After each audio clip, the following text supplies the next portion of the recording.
What's up, everybody? Welcome to the stream. How's everybody doing today? I'm actually just playing with the SV06 Plus here. I do have a video recorded on getting the LCD all set up, and I just need to actually do it. I'm actually putting an input shaping build on here to play with this on the stock board. How many of you guys have played with input shaping with Marlin already? I'm just curious, because I've actually been running it on my my Ender 6 right here, and it's been printing great. I'm curious. Just updating the firmware here. I do notice this board sometimes doesn't like to take firmware updates on the first try.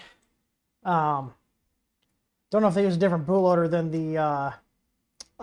the other one, the SV06, like the original one. You guys know what I mean?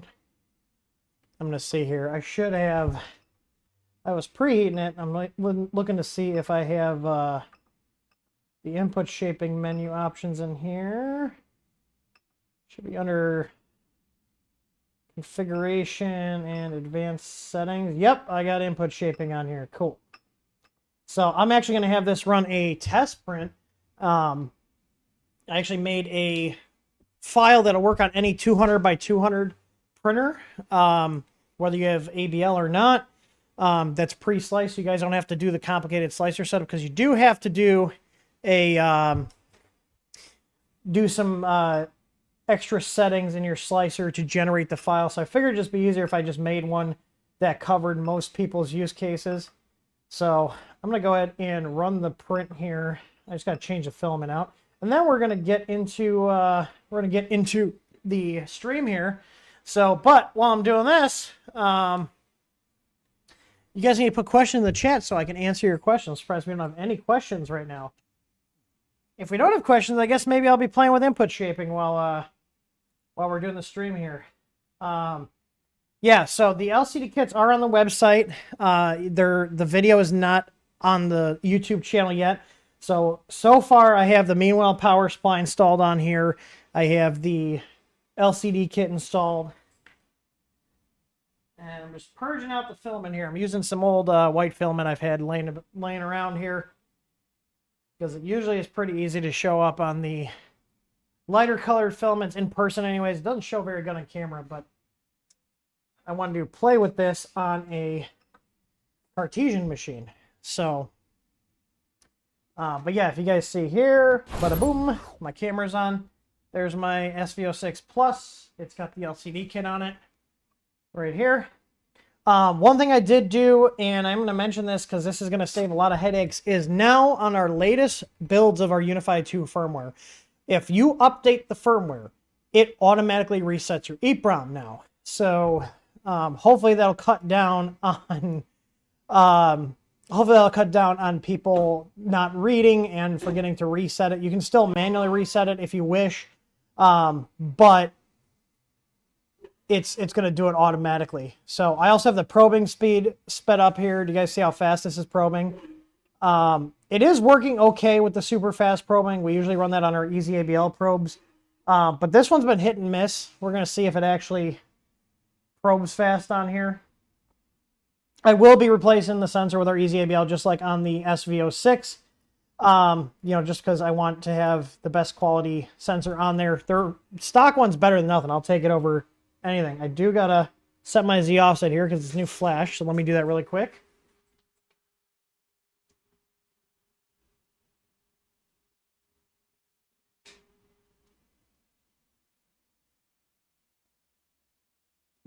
Should be pretty good, and then it's going to do the input shaping test. So I think this printer should be able to do pretty high print speeds thanks to the hot end design on here and the planetary gear set.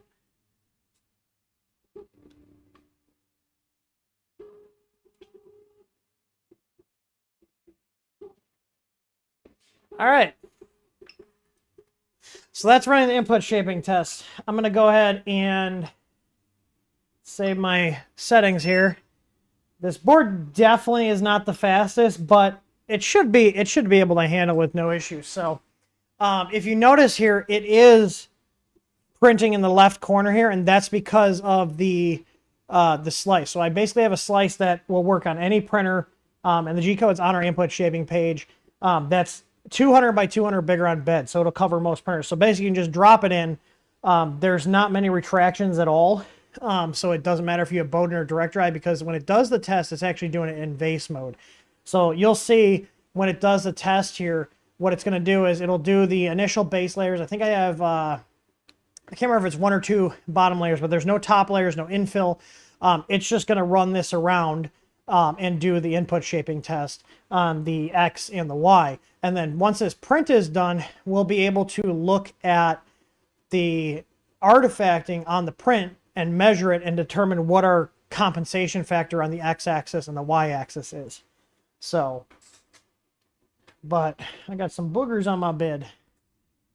So yeah, we'll just let this go. I am going to be changing the layer fan out to the 50-15, just like I did on the original SV06. So it's cruising. I don't know if you guys can hear it. It's making some noise. What, like, can you guys hear it? But yeah. So we're gonna let that go. I am running our firmware default accelerations. The cool thing is, so if you guys notice when we did the stock, when you had the stock screen on here, you actually can't change any of the acceleration jerk settings while it's printing. They lock you out of it. But on here, we can actually dynamically change whatever we want right from the LCD here. We don't lock you out of that. But you can see here, input shaping. And right now, it's disabled. So what'll happen is once it's done with the initial layers, it will go ahead and enable it, and it'll start changing the values. So you'll see it's disabled right now. But we'll check the screen in a second. I'll show you how it changes. It's pretty cool how it does it. So it generates a G-code file that as the printer goes up, it changes the compensation frequency from the bottom to the top. So yeah, but this board does have a 32-bit board, even though it's got the clone processor. The main drawback is you can't run NeoPixels on there, which is why I will be changing this board out for our EasyBoard V2. Yeah, I think now we're doing the input shaping. Nope, maybe not yet. It looks like I have 3 bottom layers. I sliced this a while ago, so I can't remember what setting I put for the thing. Okay, it is starting. So here, so you see how it's enabled now, X frequency and damping. So it's compensating at 15 here on the X and Y. As it goes up in layers, it's going to change. Now this screen will go back to the main menu after a little bit, just like that.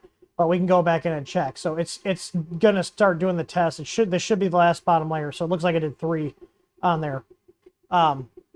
But honestly, setting up the input shaping slicing file is kind of a pain. I had to make some changes, so that's why I figured I'll just give you guys a pre-sliced file to just pop on your card and run it instead of having to mess with it. So while that's going, we're going to go ahead and answer the questions. You guys want me to leave the preview up of the printer here while we're talking, or is that going to be too distracting? So, because I'm right here in the corner. Or do you want me to put it back to my talking head? Leave it? All right. This should be the last bottom layer, I hope.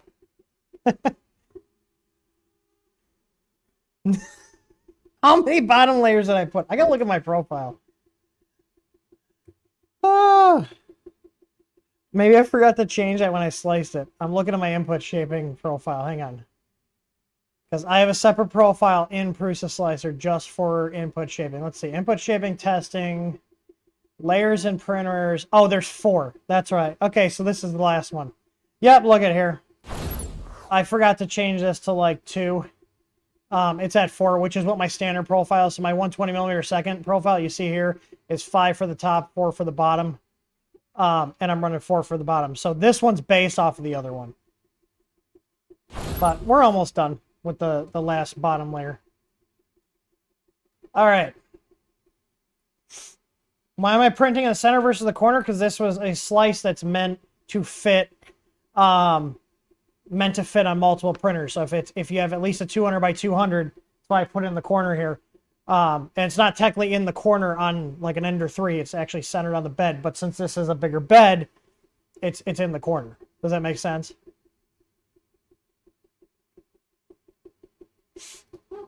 So I'm going to go ahead and remove your questions since I just answered that, Mr.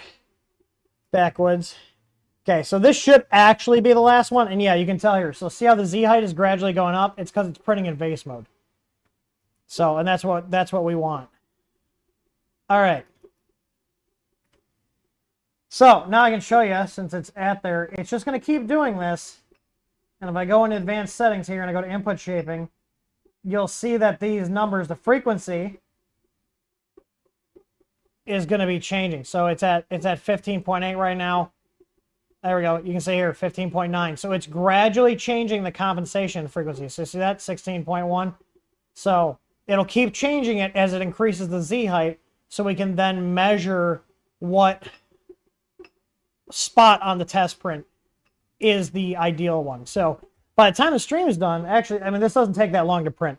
By the time the stream is done, it'll be good. So now if I wanted to push this printer harder, this is when we're talking about like people talking about tuning and stuff.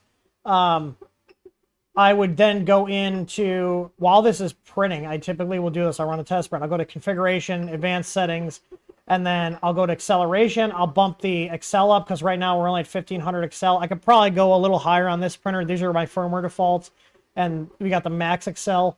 But I'm not going to do that. I just want to see how it is with the stock settings. Now, the other thing is with input shaping, if you change your belt tension, you're going to have to redo the test. You change any sort of geometries on the printer, and this is for any printer.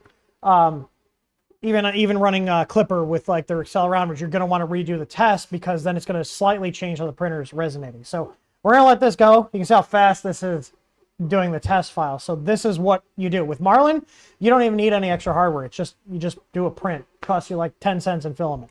So, all right. Let's see here. So Dan Adams is the first question. He said, are you going to sell the SV06 Plus updates as a kit package? So I could do kit packages, like where we piece everything together. Right now, when we post, the LCD kit is on the video, or on our page, so it's the screen, the cables, the bracket with all the screws and everything. Or the brackets, I should say. Actually, I just realized I need to add the LCD bracket to the page. So, the actual LCD mounting bracket. So let me do that really quick, because I just realized that is not part of the package. It needs to be on the LCD mounting bracket. Let me put this in here. My apologies. I'm glad I caught that, because that would have been, people have been like ordering. They're like, how do I mount this up? It is fixed now. I didn't publicize the link, so I doubt anybody even noticed it was in the shop. But let me just change this here. All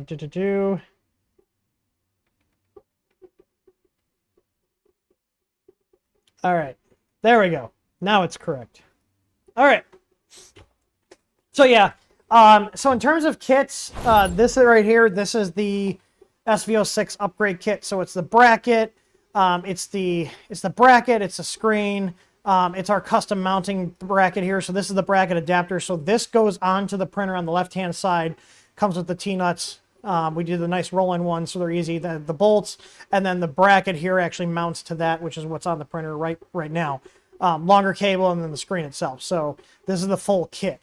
Now, when you get the full kit, you get technical support. If you're going to piece it together yourself, you can, but you're not going to get the same technical support as if you just bought the full kit, because we want you to buy the kit. We spend a lot of time on this stuff. But yeah, so I mean, we could do upgrade packages where, like, hey, here's the kit here's the LCD kit with our board, with our easy ABL. You know, and you can add on, like, maybe you want the NeoPixels in, because if you change board out, you can use the NeoPixels, so we can put our easy Neos on there. That's kind of stuff we could do. So if you guys let us know what kind of kit you want, I can put those together. And if it's popular enough, I don't mind spending the time, but it does take time to make the kits on the page because I got to build the whole page out, populate all the products, and everything. So, all right. So Thomas asks, do you like the Solvo slide rails better than the V-slot rails? So the linear rails or linear rods versus V-slot wheels. I mean, I like them both. The SV06 setups are probably gonna be less maintenance, but the bearings are gonna wear out, and just like the other bearings. I have both printers. I mean, I have a printer, my AM8 build is using linear rails just like the SV06s. It's been a very common design. Prusa has been using it for years. A lot of other companies have. I think there's less room for user error. They're a little bit easier to get dialed in because you're not dealing with eccentric nuts, but you also have less range of adjustment depending on how the printer was designed, because if you do need to like adjust the rods or anything to like, you know, take any slop out of the bearings, you really can't do that, if that makes sense. So there are trade-offs of both. I like them both. I think overall, though, the linear rods, like what are on the SV06 and the SV06 Plus, are going to be a little more user-friendly, if it would be the word I would use for that. Does that make sense?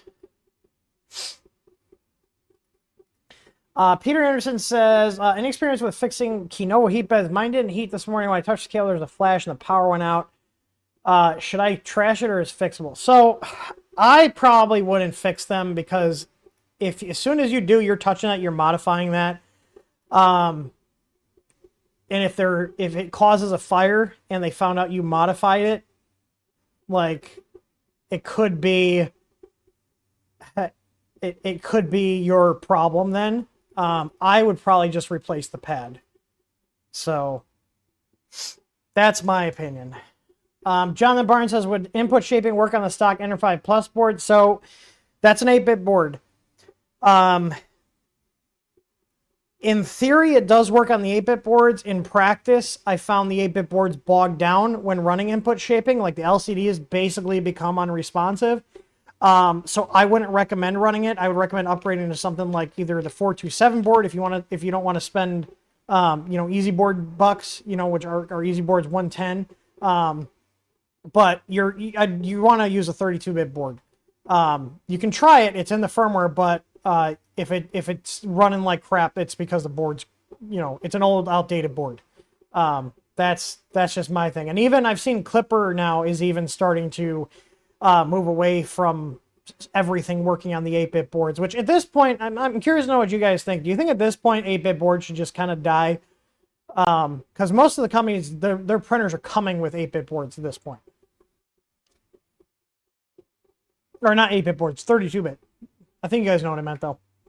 What do you think? Because we've actually had discussions about dropping support for 8-bit machines and not like removing them from the site, but just not putting them into the updates. Meaning they would just stay at whatever the last update was that they were supported on. Because like the ANET printers, I probably can stop doing updates for those. I don't think it's needed. I'm trying to eliminate the amount of testing I have to do. And like the ANETs are probably going to get cut. Some of the TiVos, some of the old artillery ones, and that would save as a developer that works on firmware for all this stuff. It would make it a lot less work on me, and we've been trying to evaluate stuff around here in general to like get rid of stuff that we don't really need to keep doing because it just doesn't make sense to.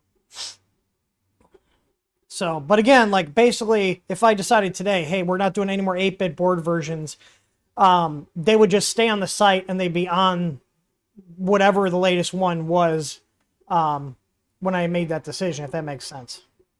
You guys follow what I'm saying?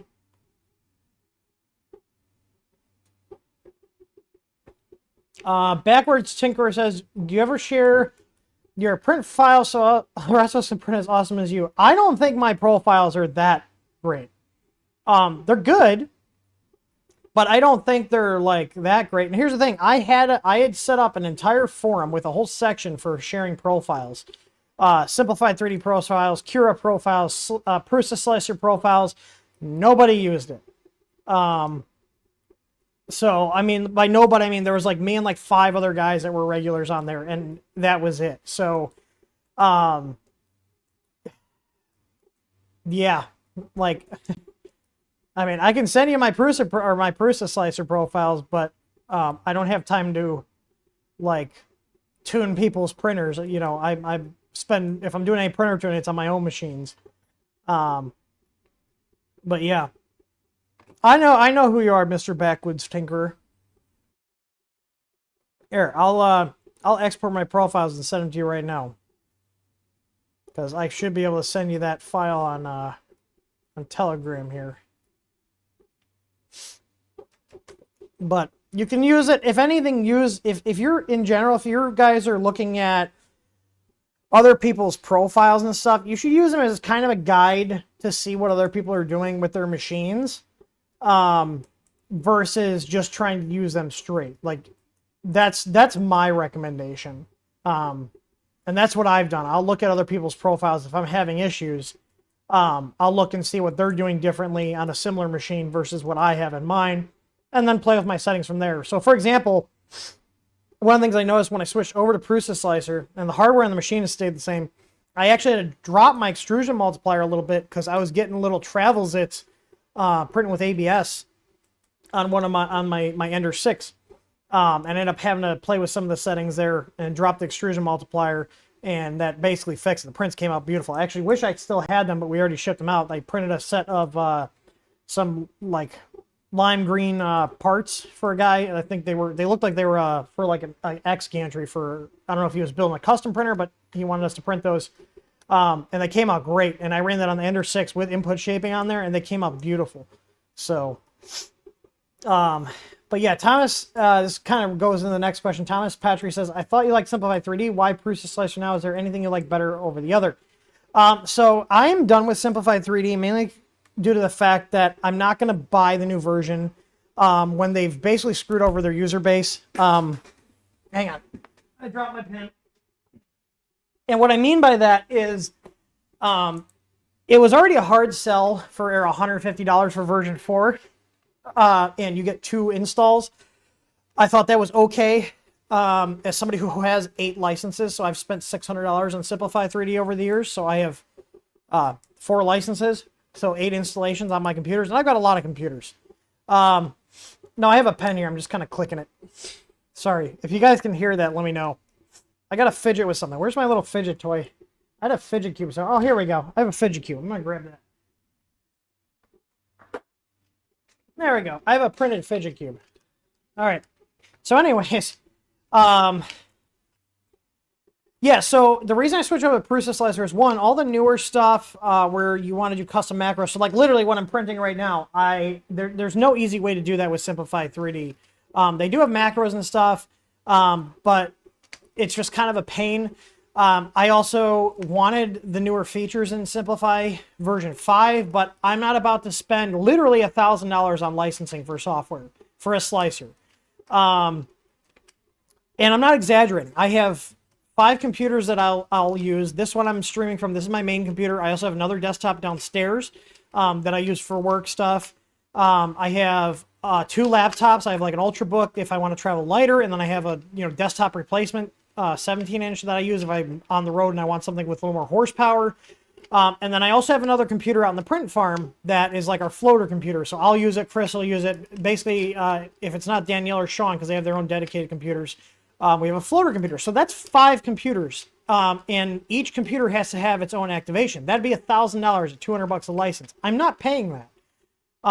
The other thing is they've changed enough in Simplified 3D version 5 that I would basically have to be relearning a whole new software. So I figured if I'm going to have to relearn a new software anyways, I'm just going to go with the open source options, because at this point they're way better than Simplified 3D version 4 was. And the big selling point for me anyways with S3D was the supports. And to be completely honest, Prusa Slicer's grid supports, are just as good as simplified 3D supports are, and they also have organic support. So like all the new features that S3D V5 is coming out with, and they have been doing updates, but they're basically playing catch up. They're all available in most of these open source slicers, whether it's Cura or Prusa slicer. So why would I basically pay for a company that basically is kind of unstable, in my opinion, and this is just my opinion. They just seem very kind of unstable, considering like they went years without any updates, and maybe they've finally turned their stuff around. I hope they did. I don't want to see companies go out of business, but I hope they did. But like, I just can't justify the cost anymore. I wish they did stuff like, so here's the thing. I also pay for Fusion 360. We have 3 licenses, myself, one for me, one for Tor, and one for Sean. That's $450 a year for the software. But the nice thing is I can use it on all of my computers. I can't be logged in at the same time, but I only need it for myself. And if I have multiple computers I use, I want to be able to sign in and use it at that computer if I'm the only one using it, you know. And I'd be fine if S3D did something like that. If they did something like that, I probably would go to version 5 and give it a shot. But at this point, I'm pretty invested in the Prusa slicer. And while there's a lot of different options that are based off of Prusa slicer, like, you know, Bamboo has their own slicer out. There's Super Slicer. There's Orca, which is a fork of Bamboo, which Bamboo is a fork of Prusa. You know, and Prusa itself is a fork of Slick 3R. I went with Prusa slicer because I have a feeling Prusa is going to be around for a while, which means they're going to keep the software updated.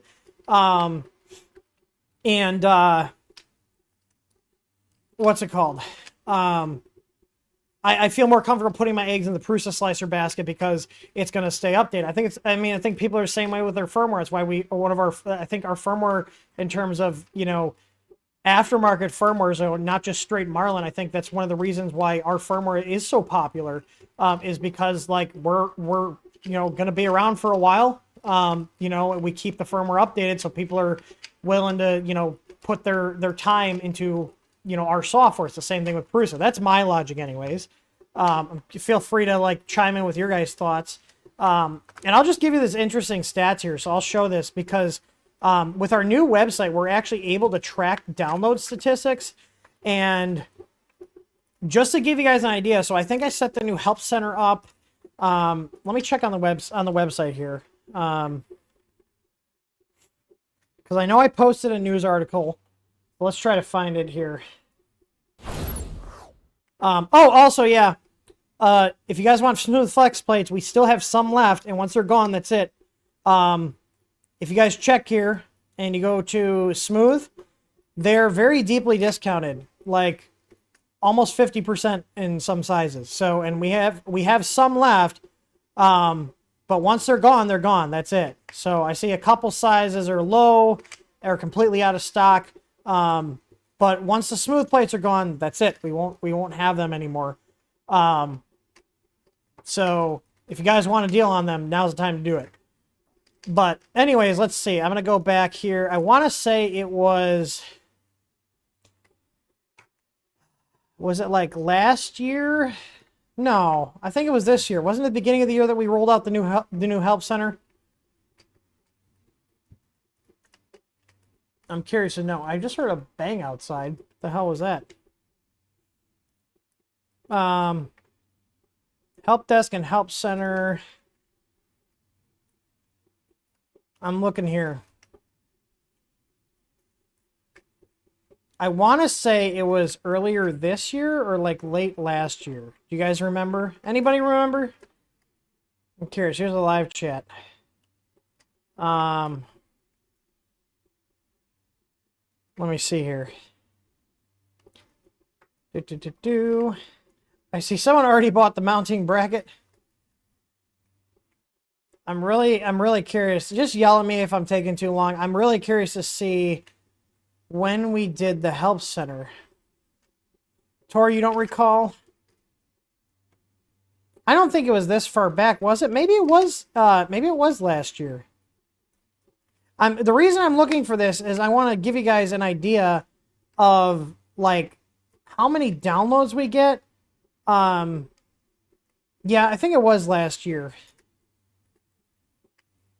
Oh, here we go. Migrating to our new help center. So September 11th, 2022. So we moved the help center over September 2020. So it hasn't even been a year. So that's what? So 1, 2, 3, 4, 5, 6, 7, 8. So like, let's just say, yeah, let's just say 8 months, because if it was the 11th, we're about halfway, we're almost through the month. So let's just say 8 months. So in 8 months, how many times do you guys think our firmware has been downloaded from our website? In 8 months, how many across our Unified 2 firmware? How many times do you think it's been downloaded? In 8 months. I'm just curious. 10,000, okay.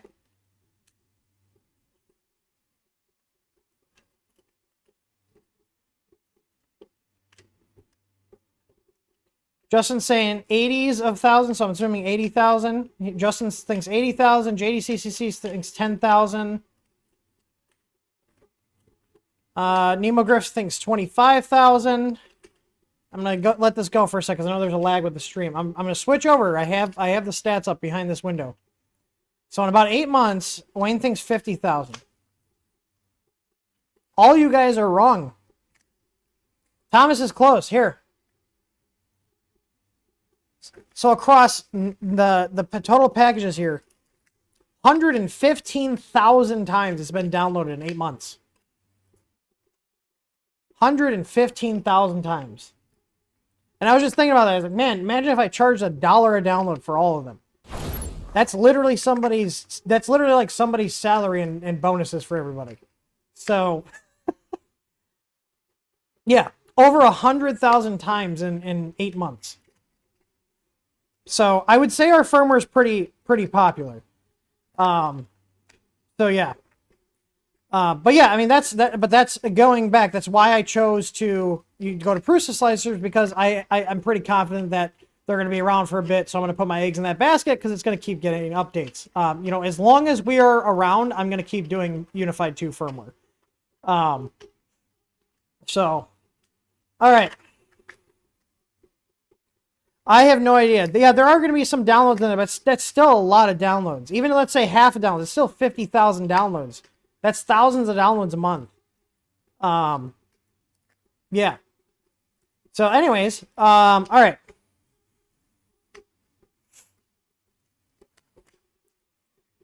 Neogriff says, is there a particular material type or color material type you prefer for these tests? So for the input shaping test, the best one to do it with, honestly, is the silk filament. So that's the one. I was gonna do a silk filament, but I actually don't have any in my office. I printed through them. I had a roll of our copper silk in here, but I don't know what happened to it. I gotta go steal another roll. I'll probably steal a roll of either our copper, which I think is a Lucky Penny. Yeah, Lucky Penny, which is our silk copper, or statuesque, which are our bronze one. I'll probably take our brass one. I'll go steal one of those after the stream, because it will show the ringing a lot better. The white will show it pretty good. And you can kind of see it in the print already, even on the video preview. So, but yeah, my preferred one is like, you know, a silk material with a darker color. White's probably the worst one for doing a demo video. I just want to see how it ran on here, but it'll give you guys a good idea of what to look for. And I just wanted to burn this filament up. That's really what came down to. I wanted to burn this filament up. It's a sample roll I got from something. I think it was from a Solval printer. It's not the one from this printer. But anyways, yes, like a darker colored silk. So like any of our silk colors would be really good for checking out. And if you're just doing it for test prints, get the cheaper one. Like our silk rolls are like under 25 bucks for the basic ones. It's in our easy choice line. So, which if you guys don't know, if you're watching, we have a lot of awesome filaments. We have 30 plus different filaments at our own brand. And we have our Spaghetti filament brand, which is like all the fancy stuff. So tricolors, bicolors, silks, mattes, glitters, carbon fibers too. Like we have carbon fiber ABS and carbon fiber PET Gs that are $35 a roll. That's really good pricing for carbon fibers, and they print beautifully. So, all right. So yeah, like a silk filament is going to be the best one. Like not white, but yeah, a silk filament would be good. Wild KS, you forgot the Q.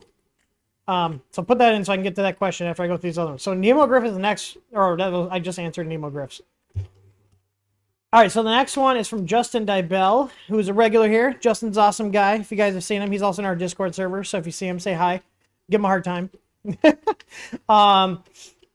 Justin Dybell said, I think I found an American supplier for lithophane film. I wonder if you know of any. I don't know of any. I have had people ask, so I'd be interested if you want to send me their info. But I got a roll from Josh over at Alien 3D from Filament PM when I was at Rocky Mountain Rep Fest, and I gave it to Sean, who's our print farm manager, and he loves doing lithophanes. I was like, I know you do lithophanes, and he was trying to find a good filament. I was like, you know your lithophane, so I'm gonna give this to you to test out. Let me know what you think of it, and he really liked it. So, and it's basically a white PLA that is, you know, I don't know if they like engineered it, but it's a white PLA that works great for lithophanes. So, yeah. So I do not know of any U.S. ones, but if you want to send them my way, let me know. We're looking for more filament companies to carry. So, Jimmy Miller says, what does the time frame look for the SVO6 plus Easy Board 2 firmware setup? I got Easy Board 2 I'm not using. I use on the printer and the screen. I'm going to be doing that this weekend. So the SVO6 Plus will be getting official support for the Easy Board V2. So that's what I'm putting in this one. I'm running the Easy Board V2 and the other SVO6. Krista really likes that printer setup. So basically the last mods I'm going to be doing this is the 5015 fan for the cooling. So I want better cooling. The Easy Board V2, our Easy Neos for lighting, and then the Easy ABL to replace the stock sensor. So I'm going to check and see. The stock sensor is in the same place as this one, but it is mounted a little lower, so I might have to make a revision for the Plus for the Easy ABL sensor, but I'm going to see if the one we already have designed fits it. If it does, I'll use that. If not, we'll be switching over to that. All right. So yeah, and like Jimmy, the TLDR in about a week we'll have official support for it. So that's I'm pushing ahead quickly with the stuff. Once we get a printer on my bench, we're pushing ahead quickly with dev work. Paul Corson says, if I enable power outage resume after a print has started, does it still work? So power outage resume, if it's enabled in your firmware, like it's already on the firmware when you start the print. I don't know what you mean by enable, but I believe, because I don't use this feature because it's buggy, it doesn't work right, and especially on printers like the Sovols where they have sensors homing, it will not resume correctly because the sensor is homing. It'll be like a layer shift. I actually showed that on the stream when we unboxed this printer. But if it's already enabled in the firmware, I mean, it's on the printer while it's printing, you should just be able to turn it on as long as there's an SD card. And it only works, the power outage resume only works when you're printing over an SD card. So if you're printing over USB, it will not work for the resume. You have to be printing over an SD card. Thomas Patrick said, you should do a live video, go to different setting and Prusa Slicer. I know there's a lot of videos and information on it, but on the web, but it's hard to know what is good information. Maybe YouTube Shorts. So here's the thing. I know enough about Prusa Slicer right now to be dangerous, but I would not call myself an expert on it, and not even a little bit. I know my way around it now. I can build profiles fairly quickly. I basically have a baseline of a good Bowden printer profile and a good direct drive printer profile, and then I have my material profiles, you know, for ABS and PLAs and PETGs. I have those all set. But I would, if you guys do want to see videos, if you could get like specifics into like what part of the tuning you guys would like to see or what settings do what type of thing, I could do that. But like, I have a hard time trying to think of a direction to go on some videos like that. That can be very broad in terms of actually like putting something into motion, if that makes sense. But yeah. All right.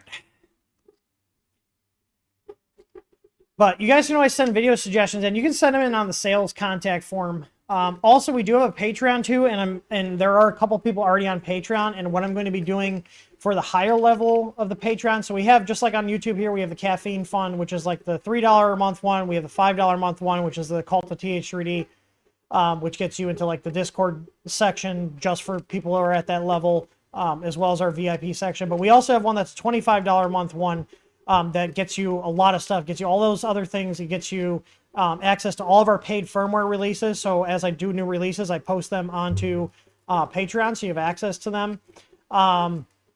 And then we also have, I'm going to be posting polls on there to actually ask people what kind of video content you guys want to see, and also what type of firmware features you guys want to see, or changes or updates to it, to give those people who are, willing to help fund the development stuff, and help us out financially, to have a little more control over what we're allocating our time to.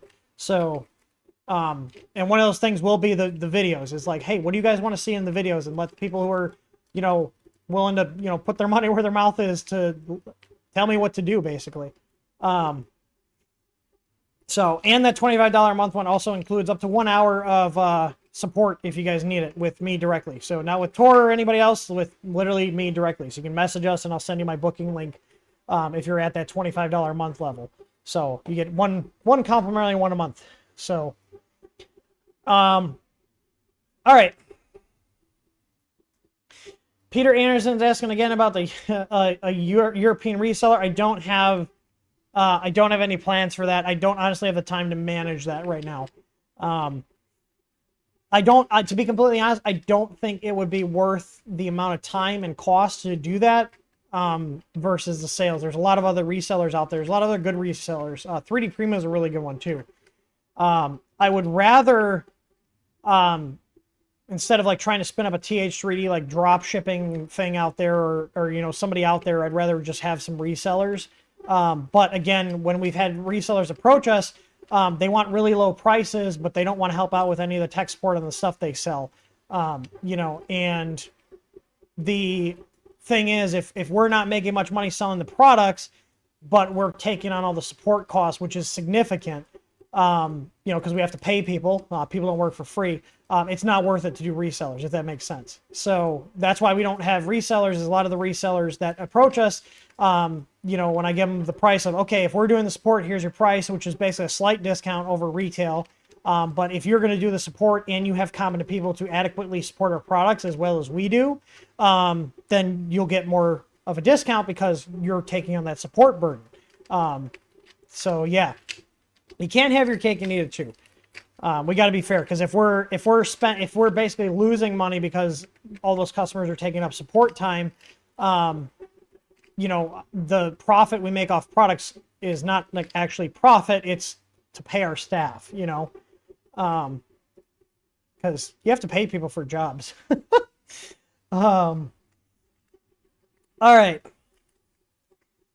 Wild KS is asking, are any plans for yearly firmware purchase option? Would you guys prefer something like that? Because the other thing I was also thinking of is having like an auto renewal, like a subscription. I can do that with our website. We can actually do subscriptions on our website.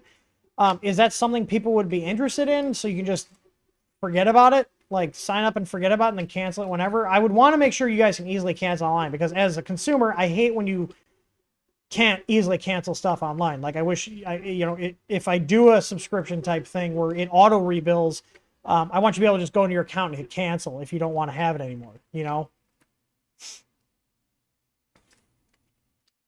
So, you pay yearly. Okay, I'm going to literally put this on my to-do list right now. What about yearly is easy for me to do.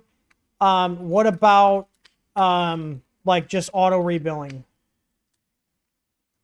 like where it just automatically renews it? Because I don't know if our website can do the subscriptions right now, but we use WooCommerce and I know there's plugins that do that.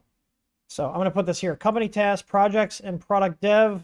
I'm going to put here, add yearly option for firmware.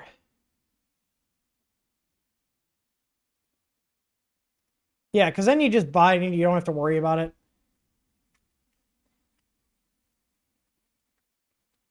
Okay. Yeah, I can do the yearly option really easily. That'll probably take me about an hour or two to do. So, since that print's done, I'm going to switch over to here. We will look at the print. So I can show you guys what to look for. I am going to do a dedicated video for input shaping. I showed off those benches I printed on my Ender 6, but they did not come out super clear, which is why I'm going to take a roll of our statuesque filament and print it in that. Like I said, the darker color silk filaments, they show it great for doing input shaping tuning. So I'm just going to redo that. I also think it might be better to show it on like a Cartesian machine versus a Core XY. As well. It's the same setup, but it'll be more of a dramatic effect on something like this versus a Core XY.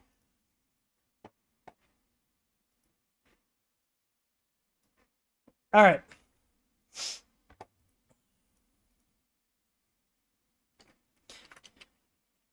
Robert Smutek says, are there any benefits of upgrading to an Ender 3 V2 Neo with a direct drive? If so, what is a good unit?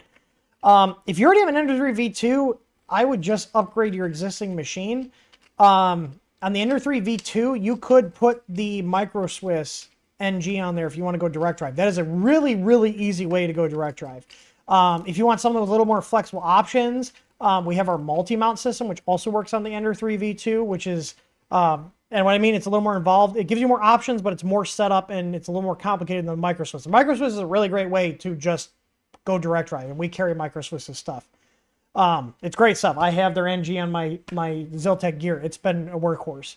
I also have our stuff on our other printers that have been printing great. So, but the NG is a lot less work than ours. Yeah, so if you already have an Ender 3 V2, I would just upgrade. I wouldn't replace the whole printer. I have heard good things about the what is it? The Sprite extruder, which I have in my Ender 3 S1. It's been fine, but I like the Micro Swiss better if we're talking like direct drives versus direct drives.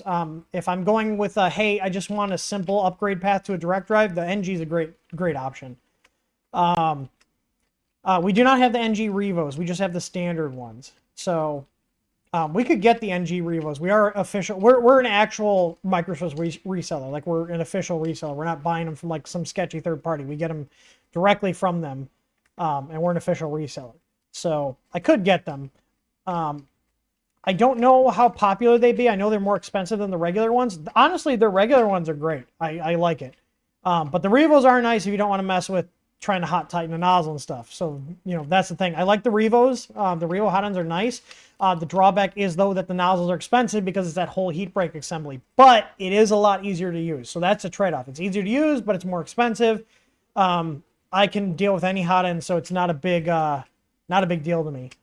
Can we swap the regular to a Revo? I don't think so, because you need to change the heater out and the thermistor out. I'm assuming where it threads into the actual unit is different as well. I haven't looked at it. I would assume they have something on their official website, but we don't have anything on the product pages for the NGs we have. But I don't think Robert's around here, so I'm going to move on to the next question. Wayne UK, LCD for SVO6 Plus, what XP do I need? Do I need to rotate the cable? So if you need to rotate the cable, that depends on your LCD and cable you have. With our cable and LCD we sell in the full kit, you just plug it in. There's no need to do any weird stuff, and it goes EXP3. So if you're using a screen and a board from elsewhere, your mileage may vary. You're going to have to trial and error it. So, but we're using the Creality LCD, the Creality 12864 screens on here, and those have the EXP3 on them. So that's what we're using. So like if you have the dual cable, the older dual cable Creality LCDs where they don't have the EXP3, you would need like an adapter board, like the Creality dual cable adapter board we sell. At that point, I'd probably just buy a new screen instead of messing with the adapter board, because you do need a longer cable. We include the longer cable in the kit for this printer because it needs the long cable. So the shorter cables will not fit. And if you actually notice, the LCD is on the left side of this printer, and the reason for that is because if I were to get longer cables made, that length is more chances for the screen to pick up interference. So I said, you know what, we're just going to put it on the left side, keep it simple, so it's right next to the control board, and we can keep the cable length shorter. So, all right. Peter Anderson says, there's an Octoprint plugin that allows for resuming prints. I only tried it once and it didn't work. Perhaps I was unlucky. Yeah, so I don't know how that would work, especially since Octoprint, is a whole computer system, and it would need to write that. If you're on a battery backup, that might not be that big of a deal. I haven't messed with it. Me personally, if I lose power and my battery backups go out, I'm just restarting the print, because when you resume it, like, unless you're doing something that's like a prop where, like cosplay stuff or props or like big things that are going to be post-processed, you're never going to get the resume perfect. You're going to see it with any machine. It's just the nature of this stuff. So, what I've seen other people do is, like, let's say even if they have like a long print, let's say you're like halfway through a big ass print, they will then measure how tall it actually got to, drop the part down that much below the printer bed in their slicer, and then reslice it and print just the other half, and then bond the two parts up after. Which I've done before. JT says, do you plan on having Auto Z alignment available in easy firmware, or is it already available? So Auto Z alignment is only available on the Soval SV06, and it will also be available on the SV06 Plus, because these printers are designed to do that. And all their Auto Z alignment is a mechanical one. So it takes the Z height into account, and then you tell it how much further it should go up past that to the Z from the Z print area, and then it just pushes it up, and you'll hear the motor skip, and it'll level it out. But in terms of doing one where it uses your bed leveling probe and it has independent control of the Z motors, that's not going to be available in our easy firmware. So, and I'm assuming you're talking about our easy board, because easy firmware is a website only for our easy boards. But if you are building a custom machine and you put something like the MKS Monster 8, this guy here, which has up to 8 drivers, our firmware with this board does support Auto Z alignment. But again, this is a like I've said before, this is a universal board. This will not drop into any printer. You're going to have to make a bracket and set that up. But yeah, so there's different types of Auto Z alignment. I guess the one on the Sovals is technically called mechanical Z alignment, because it's just ramming them up to the top, and it works fine. It doesn't hurt the motors to have them skip steps like that. But yeah, in terms of independent Z, our easy boards don't support it, because they only have one Z driver, even though there's 2 plugs are off the same driver. But then, like the MKS Monster 8, our firmware supports the dual Zs. And if you have an auto bed leveling probe, whether it's our Easy ABL or BL Touch, then you can actually do the gantry alignment with 2 independent Z motors being controlled. So, all right. Peter Anderson, since my CR10 S5 stopped working today, I'd happily pay. Wait, I'd happily pay for my coming Ender 5 Core XY, and the Ender extender be working with the easy firmware site. So there are certain Ender extenders that are supported. I think it's on the Ender 3 models, but I don't think those are niche cases, and I don't think we're going to have those in there, because I would need those printers here to qualify them. But that doesn't mean you can't use it. You guys can edit the firmware config file on your computer and upload it to the site to be compiled. You can just use a text editor. You can also edit it right on the website. So if there's additional stuff you need to put into the configuration.h file, or let's say you're using our DIY firmware for the EasyBoard V2, you can still have the website compile it. You just edit the file on your computer and upload it, if that makes sense. So, but you got to remember, the goal is, when we have our preset up firmwares, is to cover the majority of use cases, and a Core XY conversion is not the majority of the use cases. So it's not something we're going to put time into support, but we do have, like I said, the DIY firmware for people that want to use our boards with other setups that are not a standard printer. So the reality is, it's not worth my time to do all this stuff, and it's just adding more complexity to the firmware. So, and if you guys are getting into modifying things that much, you guys should get comfortable with modifying firmware. That's just how it is. If you're not willing to do that, then you probably shouldn't be doing those type of modifications that require firmware mods to the printer, if that makes sense. All right, we are almost out of time here. I just realized the dogs are, I think they're outside right now. Oh no, they're in the house. I don't think we'll have any I don't think we'll be doing the doggos today. So giving them their treats. But we will do a giveaway. I put a note on my monitor because I realized I forgot last week. So I will be doing the giveaway at the end here. And I'm going to answer these last couple questions here. Okay, Robert Smutek is still here. He said, thanks for telling me which direct drive units are good, but what is the benefit of doing so? The thing is, if you're asking that and you don't have any problems with your existing setup, then keep using your existing setup. The main reason I would go direct drive is if I'm printing flexible filaments, or I'm just having issues with the Bowden system and I'm tired of doing it. I think you should try it if you got the extra money to throw around. Give it a shot. A lot of people really like direct drive. I'll use whatever. I'm indifferent. But direct drive is better than Bowden, especially when it comes to flexible filaments. In terms of PLAs and PETGs and ABSs, more rigid filaments, you're not going to see a huge benefit. In terms of slicer settings, when you go to a direct drive setup, you're going to drop your retraction length because it's a shorter filament path. And that's like the big selling point of a direct drive system, is a shorter filament path.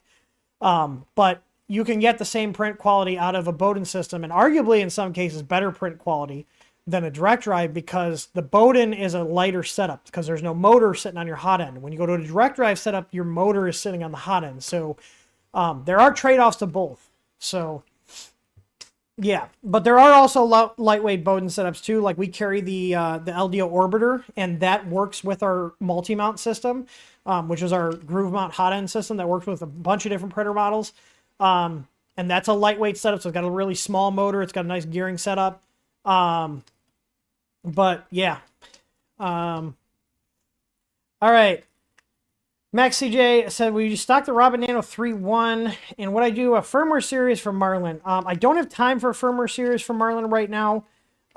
Any of the videos you guys see coming out from us, I am doing all the work. All the firmware updates you guys see coming out from us, I'm doing all the work. And I also have like the business to run itself. I actually spend a lot of time on administrative stuff, you know, to make sure we're running our business correctly. So yeah, that's stuff that would not be, you know, basically if I'm doing stuff like that, I'm taking away time from other stuff that needs to get done. And that's one of the reasons we're going to be pushing, and doing the Patreon stuff more. Cause the goal is, if we get enough money coming in from like Patreon, and other stuff like that, is then we can use that money to hire another person to take some of the stuff off of my plate so I can do more content. I can do more firmware stuff. That's what needs to happen. But right now, you know, we don't have enough coming in to justify even like a part-time person. But maybe we'll get there one day. We're trying here. Nemo Griff says, when you run out of the smooth plates, we still sell the PEI sheets. Yeah, we don't have any plans to discontinue the PEI sheets. We will still keep selling the PEI sheets themselves, so you could put those on the backside of a texture plate if you wanted to. You know, or if you're somebody that doesn't use a flex plate for some reason because you're a masochist, you could just put it on your printer bed.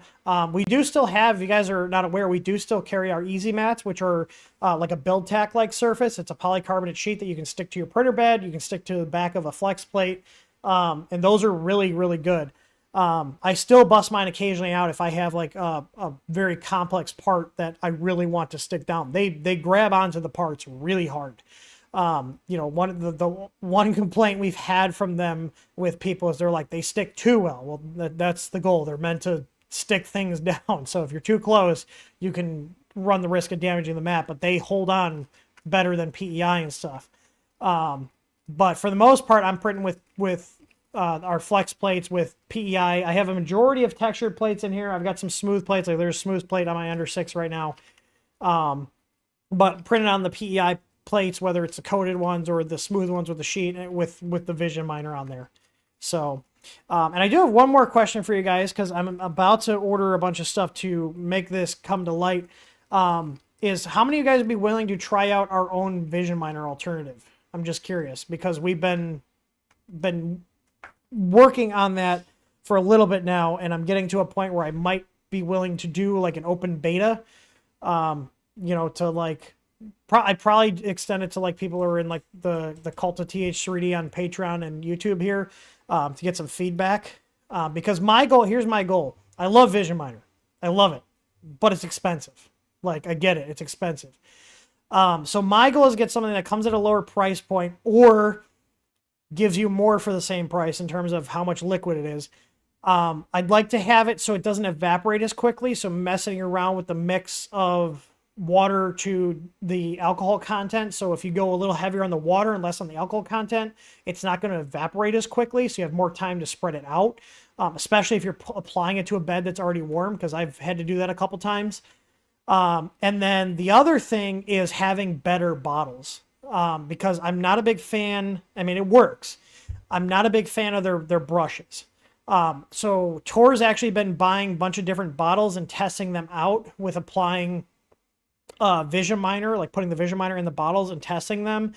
I would like to do a bottle that either has a built-in applicator, or even like a little pump top. Now the thing with the pump top is I'd be worried about people getting it on their like printer mechanics. That's the only downside of the spray.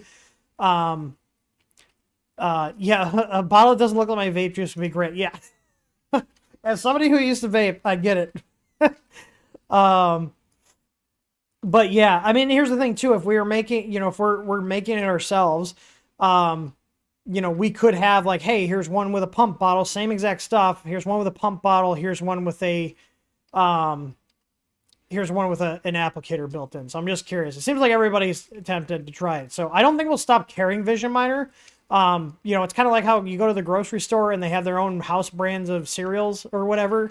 You have like Cheerios and then you got, Wheat Rounds or whatever, you know what I mean? But if we're doing it ourselves, then we could do different types of bottles and see how they like, have like two different options. Like, hey, do you want one that you just like dab onto the bed, or do you want one that you spritz onto the bed? That kind of thing. So, but yeah, I still love my Vision Miner. I'm just, trying to think of other stuff that would be better, better to have as our own brand, and be a little more competitive as well. So I'm just curious, but it seems like, yeah, I should move forward with that. But yeah, the Vision Miner is really thick. Yeah, that's the other problem is like we were looking at just, hey, maybe we carry some bottles and people put their Vision Miner in. It's very thick. I would like to have it be a little thinner so it's easier to apply and easier to not overuse it, because I have a tendency to overuse the Vision Miner. Yeah. So anyways, that's all the questions we have for today. Did I close my question thing out? I think that's all the questions we have. Let me double check. Max CJ, dual-sided plates. I'm looking into it. I don't know if the thing is, there's not been much progress made with like the plate surfaces, and the PEI stuff works great. So, but I could get double-sided ones made. The only thing is it's going to bring the cost up. So like if we had double-sided texture plates, because that's what we're going to keep doing is texture plates, which I like the texture plates. That's the surface you get off a texture plate. One of our easy flex 2s. It's nice. I like it. But that's the thing. We're trying to simplify our SKUs. We're trying to cut out the stuff that isn't, high sellers. And the smooth plates, even though they sold, they were about 20% of the sales, like 20 to 25%, depending on the month, versus textured. So they take up a lot of space on our shelf. So that's the other problem is, we only have so much space to put things in. So we're looking at stuff that, doesn't move very much, to, discontinue it so we can bring new products in, if that makes sense. So, but with that being said, I'm going to go ahead and get the giveaway set up here.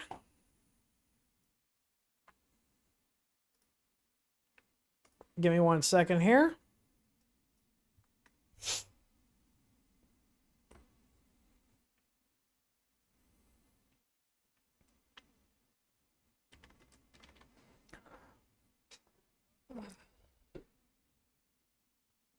So this is one of the names. I think this is one of the names that Danielle mentioned.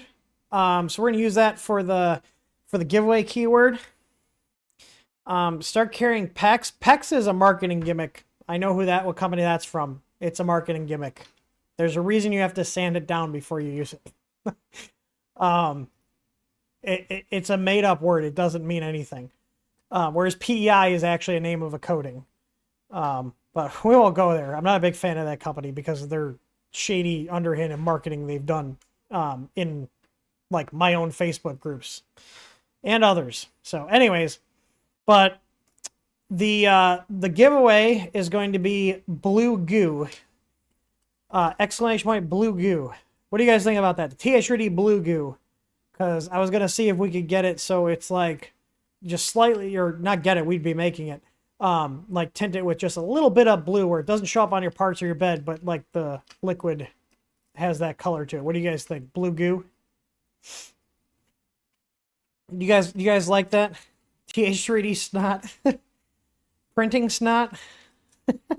Or something like that? I'm open to names. I do like blue goo. The easy snot? I think it was blue goo. I'm going to ask Danielle. I'm actually going to message her. But like, hey, what was the name that you came up with for our bed adhesion? Messenger her right now while the giveaway is running.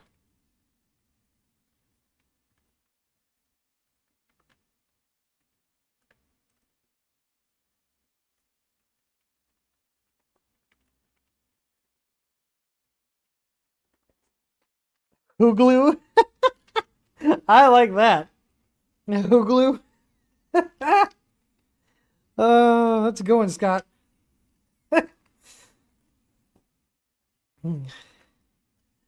Value is more important than the name. Yeah, that's what I'm going for is like, and I try to do that with a lot of stuff. I know we're not super cheap on a lot of things, but I try to give a good value for what we sell. You know, that's kind of my goal here. That'd be a good name for a blue filament. Well, we have a really nice blue PETG called See-Through Blue. That's gorgeous. If you guys like a darker, transparent filament, we have a really awesome PETG that's in our Easy Choice lineup, and it's really cheap. Giveaway, you got to do exclamation point blue goo, and it looks like we're all good. I thought about Easy Stick. Thomas, what can we do to help grow your business? I appreciate it. I mean, like telling people about us, we rely on a ton of word of mouth. Telling people about us, what we do, what you like. You know, don't be going and, you know, lying. You know, if you are a customer and you've used our stuff, you know, we appreciate recommendations. We have been using Trustpilot more. So if you guys want to take time to leave a review, you can search TH3D Studio on Trustpilot and leave a review. We actually have their plugin on our site, and it sends out invitations for people to leave reviews too. But yeah, hang on. I'll allow entries again. Here we go. There we go. If you guys missed out on it, go ahead. I'm gonna close it in a sec here. Go ahead, blue goo, and then we're gonna pull the winner. Name is Bond, Print Bond. Man, I love this. I love these things. Midlife Chaos. What did he say? That's another good one. Did I miss a good name? Easy Grip. Okay. I don't want to wear out the Easy name. I mean, like, we are known for that, but I mean, I guess I would work with that product too. I'm down with having a fun name for the glue. All right, I'm about to close the giveaway here, and we're gonna see who won. All right, I'm waiting. Okay, I see Franklin got his entry in. All right, you guys ready? I'm gonna close it. I think it posted. There we go. Entries have stopped, and we're gonna go ahead and see who the winner was. You guys ready? Smurf blood. I mean, if we get, like, here's the thing, like the additives that go in there, they don't have a color. So like if there was a color, we would add it in. I'm pretty sure Vision Miner adds a slight purple tint to their stuff. So, all right, let's see who won. We're going to pick the winner, and oh shit, it's Gabe, Mr. Printed Visions. Gabe, I already got your info. I know how to get you your gift card. I think it's the first time you've actually won on the stream. There we go. Well, there you go. Now you can get some filament. I know that's what you're going to buy with it. You're going to buy filament. You print a ton of stuff. Yeah, first time. He's a regular here. All right, guys. I will see you guys on the next stream. If you guys do want to get email notifications for our streams, if you go to the bottom of our website, there's a YouTube notification list. It's also in the video descriptions. I like hanging out with you guys. I'm glad we got through all the questions here. I hope my info that I gave you was helpful to troubleshooting printer issues. I think I have some good sections to cut up into little clips from this week's stream. What do you guys think?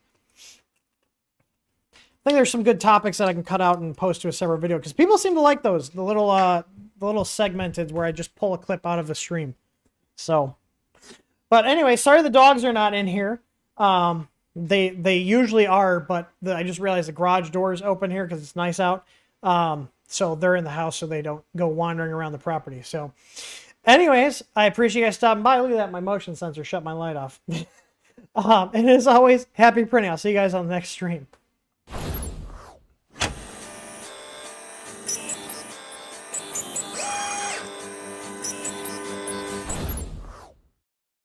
I forgot something. No one reminded me. Hang on, don't go anywhere. No one reminded me. Oh, I dropped my key card. We forgot something. What did we forget? I think everybody forgot. I forgot.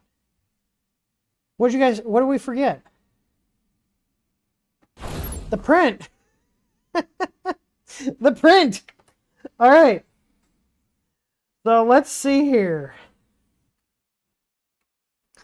All right. You can actually see it pretty good even on here.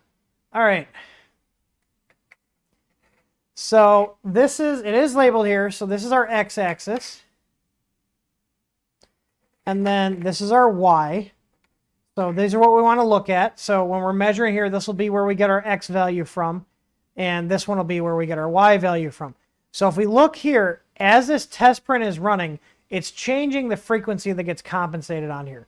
So what you want to do is you want to look at this and see where the print looks the cleanest. So you can see here, it's starting to get cleaner up towards the top. At the bottom here, we have more ringing. You can see there. And this is why I'm going to do the official video for input shaping with the silk filament because it shows it a lot better. But yeah, basically you want to look on the print which one is which area is the best. So like on this, you can see it's a little bit higher, and the X and Y are probably going to be different. So I'm going to use my eyes here and my caliper, and we're going to take a look at where this looks the best on the print here. So I'm going to just look at this close, and then I'm going to show you guys. I'm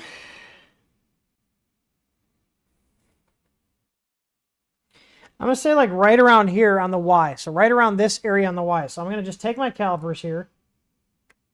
And it doesn't need to be exact. You just need to look at what looks the best. So we're at about, I'm just going to call it 40 millimeters. So 40 millimeters on the Y. I'm going to jot this down.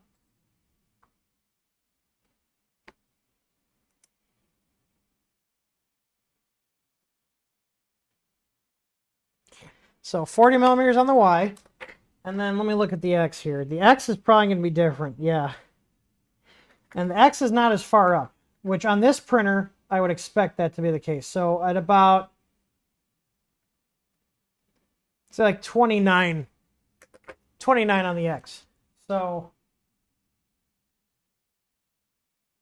those are where the print looks the best on there. So the X, 29 millimeters, Y is 40. So we're going to switch over to my computer here. And I'm sorry I forgot about this until now. My apologies. I'm going to go to our website. I'm going to hover over Tools here, and I'm going to go to Marlin Input Shaping Calculator. So we plug this in. So we said 29 on the X and 40 on the Y. So if we look here, so 29 and 40, our compensation on the Y is going to be at 45 hertz, and our compensation on the X is going to be 36.67. Now, on the firmware, if I wanted to lock this in, I could come into the firmware here, and we could code this in. This is what I'll do on printers that I've done the test on, and I want it to stick. So On the X, we want 36.67, so I'll put that in there. And then on the Y, we want 45. So now I would recompile this, put that on the printer, and then every time I set the EEPROM, it'll go back to those settings. But with the LCD here, and you cannot do this with the stock LCD on this printer. It doesn't have access to the menus. They don't exist. So that's another drawback of the other one. So, but on the LCD here, I can go to configuration, go to advanced settings, and go to input shaping. And then I'm going to go ahead and dial this to 29. Also, if you guys notice on the new firmware, I tweaked the rotary encoder settings so they're not as crazy, so you can have a little better control. So X29, or sorry, not 29, 30. That's the, I was reading this, ignore me, this is the wrong one. I need to use the value that came from the website. So 36.67. We have only one decimal place on here, so I'm just doing 36.7. It's just got to be close. So 36.7 on the X, and then on the Y, we want 45.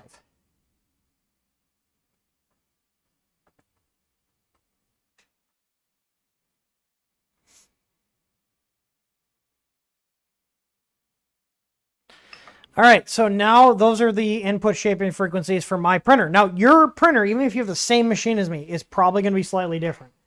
But if I want these settings to stick between a reboot, I can go here and hit store settings. And if I power cycle the printer here, if the EEPROM chip's working on this board, which I believe it is, those settings should be in the input shaping menu that I just entered. So the benefit of putting it in the firmware versus the LCD is if you do an EEPROM reset, those will go back to whatever you coded into the firmware. So, but we have the EEPROM, so it should store these. So let's see. If the EEPROM is working on this board, this is the stock board in here still. Yep, it saved it. So 36.7 on the X and 45 on the Y. So now I can just print with this printer. I can print faster speeds and still maintain good print quality. So at this point, this printer is now dialed in for input shaping. That's really all it takes. You run the test print, you take your measurements, you use the calculator on our website to tell you what to put in here. You can either put it here on the LCD or you put it onto the actual firmware. And that's all there is to it. Now I did notice on here, and I'm going to redo this once I put my EasyBoard in here. You guys can see there's kind of like artifacting on here. Do you guys see this? Do you see how there's kind of like artifacting on the print?